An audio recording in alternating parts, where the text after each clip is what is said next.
All right, everybody, we're going to kick this off.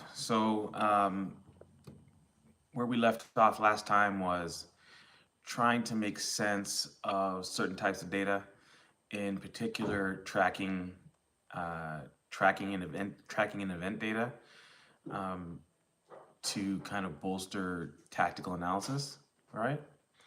And so the first part of that was rethinking formations and roles from players, right? And the traditional formations are starting points, but they're not the tactical truth, right? We kind of got that out on yesterday's podcast. And so then where do you go to get what the actual truth is, or what the actual formations are? And the suggestion was to look at it in three different phases, and game conditions within those phases, right?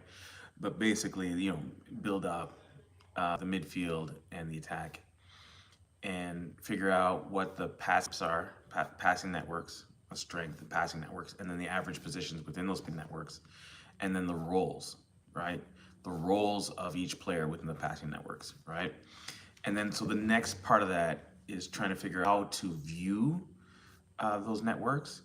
And what Barcelona has done, and David Sumpter in particular, is not only get the heat map, the average position, and the nature of the connections, the strength of the passing, the tendencies of the passing within those connections and within those average positions, but the role being mapped as in who is in the intervention zone, who's on the ball and responsible for the ball, right? And then the next one is who is off the ball and supporting and helping with off the ball runs. And then further out from that, which players are just giving structural shape to the attack, right? So sort of three layers of analysis in terms of roles on top of the position, on top of the network, right? And that what he thinks, and then along with game condition, and then where they are in the field, that he says we can pretty much calculate as a rule of thumb what the playing style is and what the idea is, right? So the coaching takeaway though is measure and understand the roles, right, that are really being performed, and then within that, now use data to catch the low-hanging fruit. Like for instance, I think it was they were analyzing Italy under Pirlo, and Pirlo was always on the ball. And we know from the data, statistical regressions, that a decentralized sharing of the load and responsibilities, right, is more effective, right? So, one point is when you look at the heat map, when you look at the work of passing, you look at the roles of the players, right? Somehow you have to share the workload, right? That adds to complexity, right? So a lot of times you can get into pattern play, session play, that's pointless and meaningless, right? And that's why in this country, in the United States, there's sort of like a favoring of non-forward and direct play, right? Well, if the non-forward and direct play is sort of pedantic and predictable and is just meant to deny the other team the ball, then yeah, right? But if you can play the way the data tells us to, which is with speed, high volume passing, complexity, and now another point, decentralization, right? Complexity, speed, and decentralization in possession now makes you effective at taking the ball from the other team, but also scoring, right? So the data can tell a story, right? And you're looking at complexity, speed, tempo, decentralization, right? And then maximizing those to turn possession into something that's effective, right? So that was, measure tempo, measure speed, measure style of play, measure what they're doing in each segment of the measure the average position maps, and now you get a sense of what they're doing, what the real function is, right?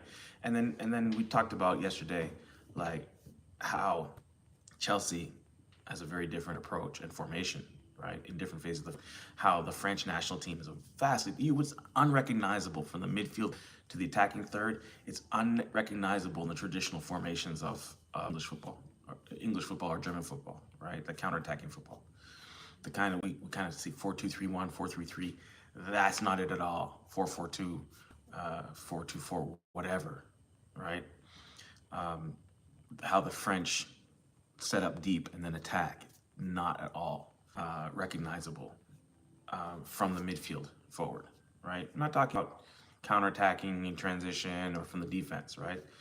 Those are still, the French like the Christmas tree, 3-4-2-1, right? That's still recognizable from deep, from much deeper, right?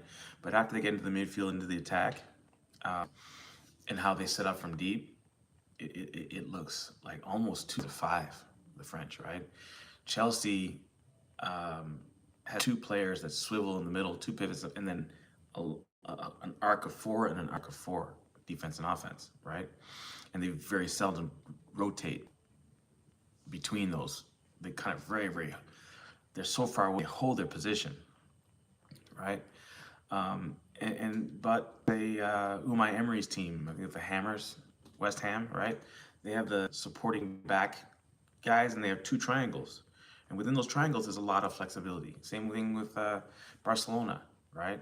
Barcelona's got two diamonds, and within the diamonds, there's a lot of interchange and flexibility. It's a lot of fluidity and automation, right? Villarreal, it's a diamond with a, or even Ajax, a diamond with a player in the middle of it, the pivot in the middle. So these shapes are not recognizable as 4-3-3, 4-2-3-1, 4-4-2, whatever you're talking about, right? So almost the point of being meaningless, right? And then if you look about, there's three for play, there's different styles and tempo, there's different structures, remember those three, who's on the ball, who's off the ball, and who's structure, right? I mean, you can start to believe Mikel Arteta that they're using 36 formations within a game, right? And so, at least in this country, what we're developing players to be within the 4-2-3-1 or 4-3-3, a lot of times it's 4-3-3 against 4-2-3-1 that we play. What we're developing players to be is meaningless to modern soccer. At least midfield, if you're attacking from deep, from the midfield on, but certainly in how to go and enter into the attacking third, right? So that's sort of like with the guys at the Barca Innovation Hub we're doing, like how they measure actual play, right? So, the other measurements now in terms of the functionality of those formations, right? We're going to measure the arrival of overloads, how we're overloading. We've got to measure how we're penetrating into the dangerous areas, box entries or top of the offensive third entries. We got to measure how we're progressing the ball on the weak side. Measure the buildup, right? It looks like there's three different types of buildup right now, right? One is just a control buildup. Another is a provocation buildup where they try and reel the press in deeper than the 18 even in order to hit behind. Another is a artificial counterattack type buildup where they slowly possess, sort of mix between both, reeling in and possessing the ball, sending it long. So it's artificial counterattack, provocation or control buildup, and then just the traditional buildup, right? Just trying to very direct play bounces or fluid, right? So if you're talking about 4-3-1, 4-3-3 and buildup, I'm just not sure that even reflects where this game is headed in any real sense, right? But if you look at David Sumpter and the Barca Innovation guys, that on the ball, off the ball structure, right? And just measure what's going on based on those principles, you get a much clearer sense of what's going on tactically.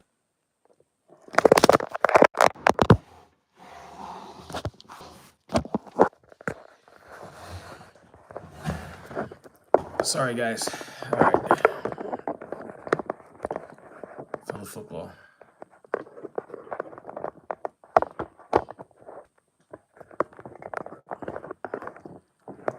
Anyway, so, the next thing is explaining movement in space, right? And what types of movement and what kinds of reads, right, are relevant to this three-phase structure, which is the natural play in terms of the roles of the players, right? And so a lot of that, especially a lot of this is about build-up, right, is reading the disposition of the defense first, right? So if they're sending one, pressure cover one, right, then the response is very different from if they're squeezing three in a zone, or they're squeezing two at the ball with cover behind, right? And so the whole thing is you have to first understand what the defense is doing in terms of pressing, right? And now from pressing, the question is how are we progressing the ball? If they send one, right, zone behind that one, we're most likely progressing the ball in the dribble. So the players have to be able to carry the ball, right? If they're sending two, or certainly if they're sending three and they're squeezing, then we got to break a line, a whole different exercise. If you need to break a line, the pivot's got to drop in, right? And the player of the ball needs support. So oddly enough, you got to go towards the ball if they're squeezing three in a zone, right?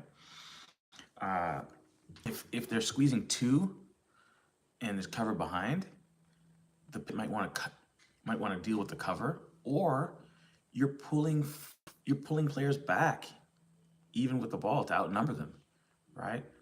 And so you see this with teams like Brighton and De Zerbi, Lewis Dunk, the volume of passing he's doing, and he's stepping on the ball to provoke the press. And there's no midfield to speak of. There's no pivot dropping in the midfield to support the back line. And the back line might have 6 people in it. So it's like 6-0-4, right? At that point, formations are meaningless.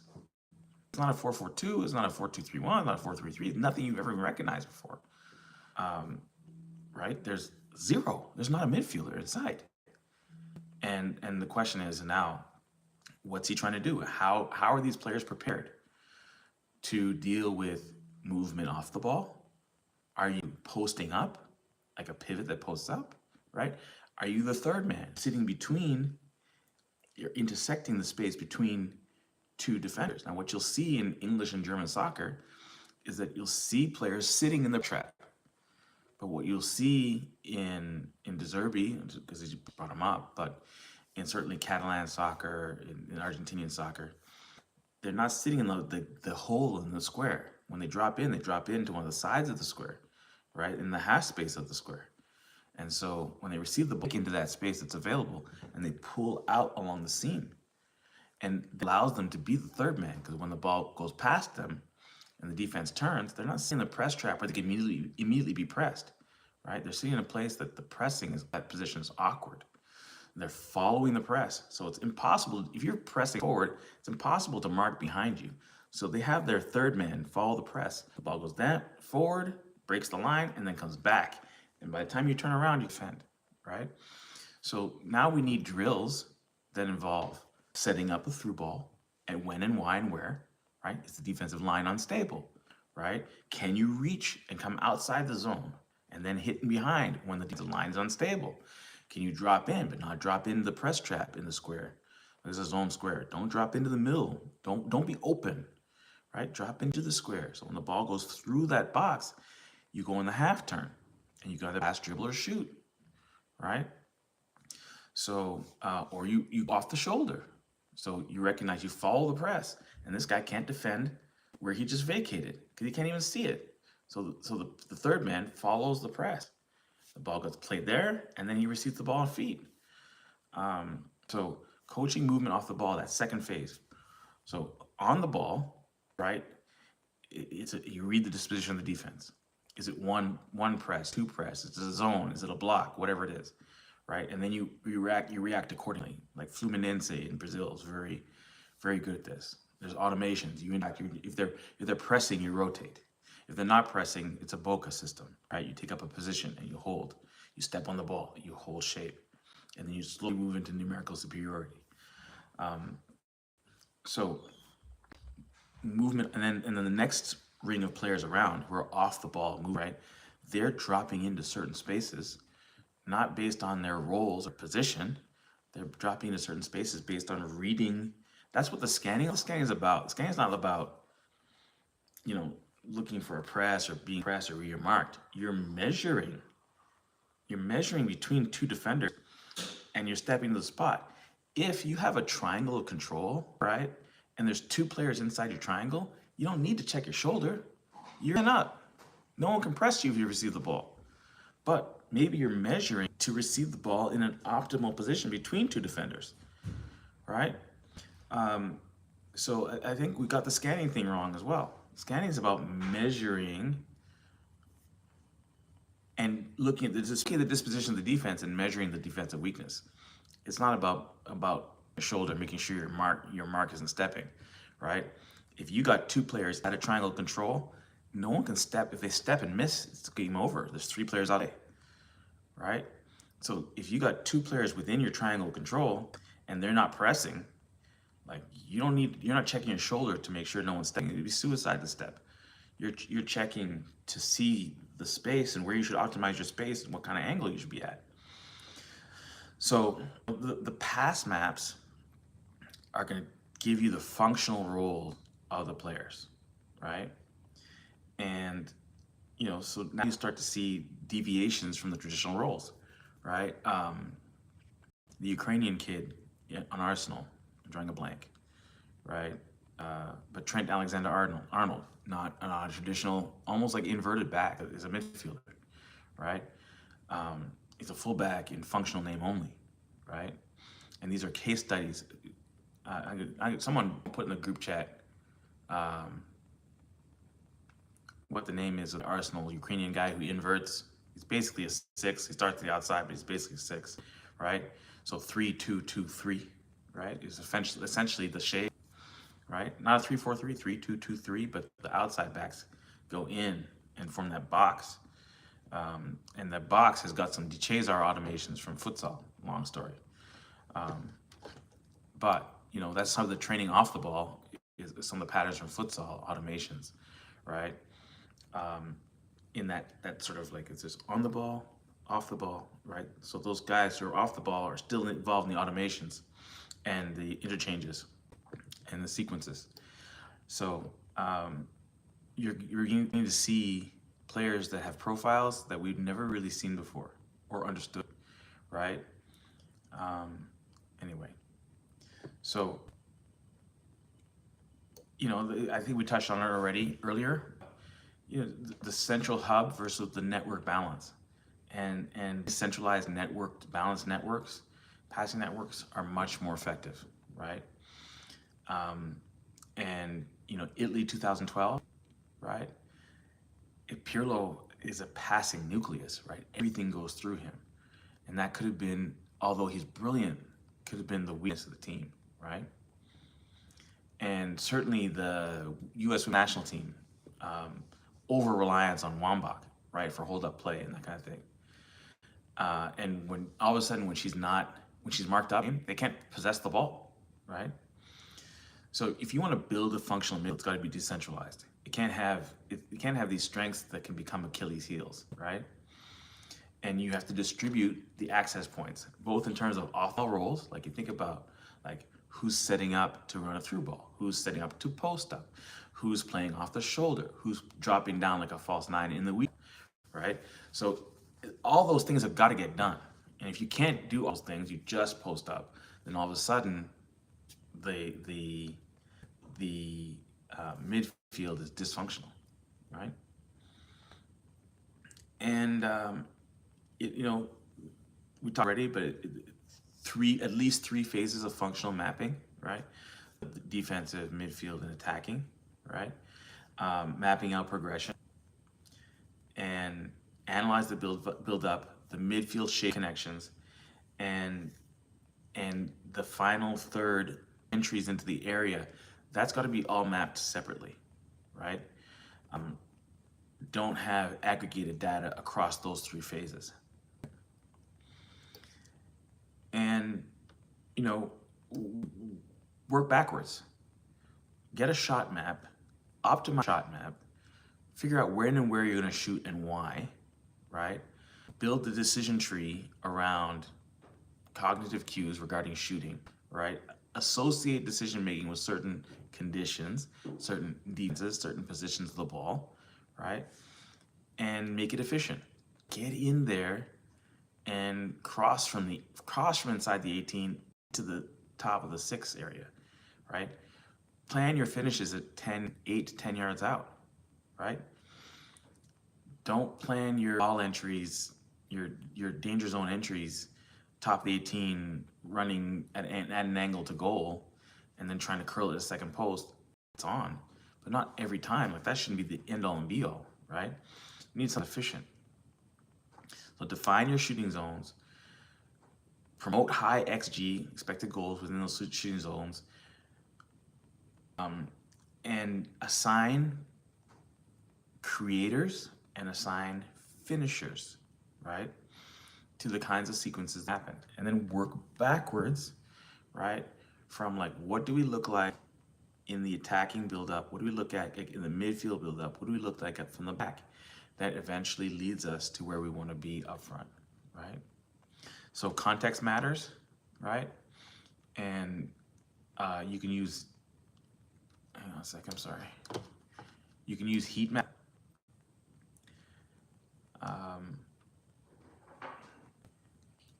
That track touches leading to chances, right?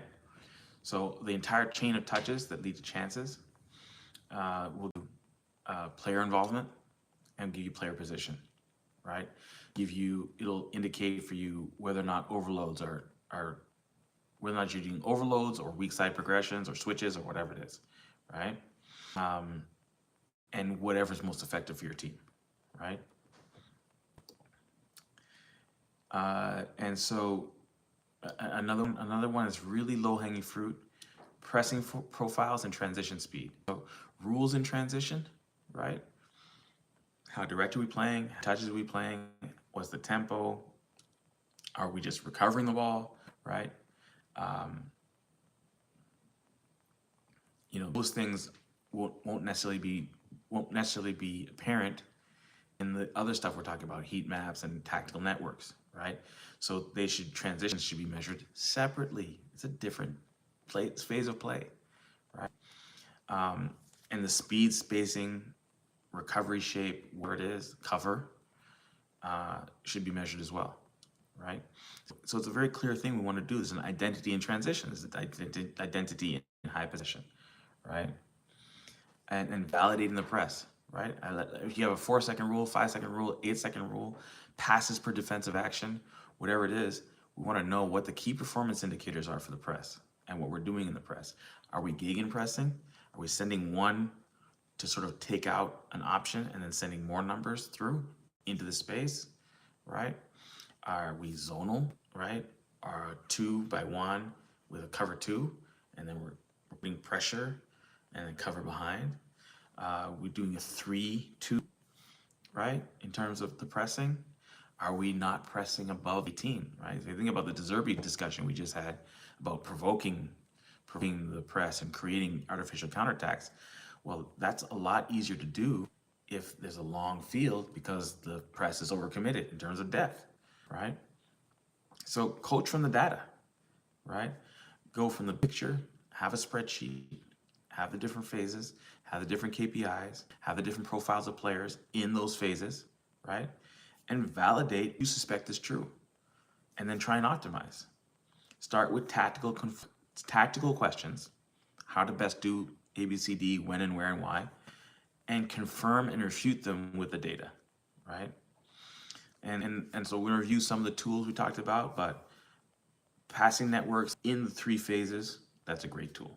Certain KPIs that we talked about, for defensive action, transition speed, transition game plan, right? What the deliverables are, what the rules are in transition. Those are great tools to have, right? Chains of goals that lead to chances, right? How those chances are being created, the best chances being created, that's another tool to have, right? And then once you have all that, once you have the tools, right?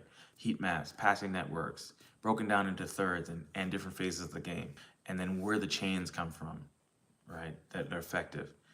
Have video clip examples of that, right? So those are the takeaways. Formations are great references, but they're dynamic and it matters. The disposition of the team matters more. The real roles of the team matters more, right? Um, train timing, tempo, complexity, and interactions, and train it in phases. Who's on the ball, who's off the ball, and who's giving structure, right? It's not a static position. Stop with the static positions, right? The on the ball, off the ball structure. Use visual to communicate content and role clarity. Players have roles, they don't have positions, right? And use KPIs like the 5-second rule, box entries, all the stuff we've been talking about in this,